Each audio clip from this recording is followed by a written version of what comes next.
वैष्णवों की निंदा करना। यह विषय श्रीमान क्रतुदास जी अधिकारी महाराज की पुस्तक साधु संग से लिया गया है। अमोघ ने महाप्रभु की निंदा की। चैतन्य चरितामृत में वैष्णव अपराध से संबंधित एक बहुत ही शिक्षाप्रद कथा आती है। सार्वभौम भट्टाचार्य ने भगवान श्री चैतन्य महाप्रभु को अपने घर भोजन के लिए आमंत्रित किया। उन्होंने और उनकी पत्नी ने विभिन्न प्रकार के पौष्टिक, रंग बिरंगे तथा गरिष्ठ भोजन बनाए।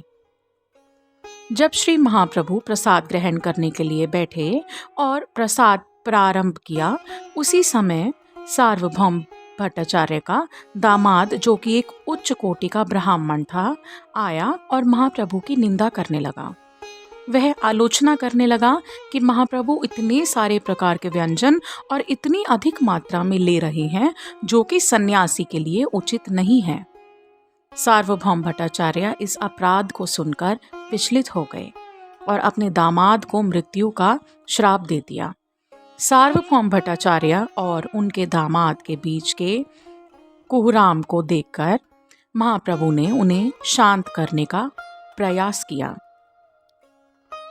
सार्वभौम भट्टाचार्य की इच्छानुसार महाप्रभु ने प्रसाद लिया। प्रसाद से संतुष्ट होने के पश्चात महाप्रभु ने कहा कि भट्टाचार्य का दामाद अमोघ सही कह रहा था। एक सन्यासी को इतने विभिन्न प्रकार और इतनी मात्रा में व्यंजन नहीं ग्रहण करना चाहिए। घर आने के पश्चात सार्वभौम भट्टाचार्य ने अपनी पत्नी तथा पुत्री से कहा कि अगर किसी व्यक्ति ने श्री चैतन्य महाप्रभु की निंदा की है और वह मर जाए, तब कहीं जाकर उसके अपराधों का प्रायश्चित हो सकता है। भगवान चैतन्य महाप्रभु को गोपीनाथ आचार्य से पता चला कि सार्वभौम भट्टाचार्य और उनकी पत्नी दोनों ही उपवास कर रहे थे और उनका दामाद अमोघ हैजा के कारण मरणासन अवस्था में है। तब महाप्रभु अमोघ के पास गए और उसे उस बीमारी से बचा लिया। उसके बाद अमोघ लगातार अपने गालों पर थप्पड़ मारता रहा जब तक कि वे सूज नहीं गए।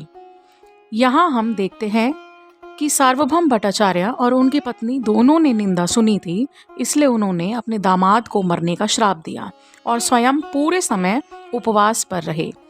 अमोघ ने भी स्वयं को थप्पड़ लगाए और अपने अपराध के लिए ही प्रायश्चित किया।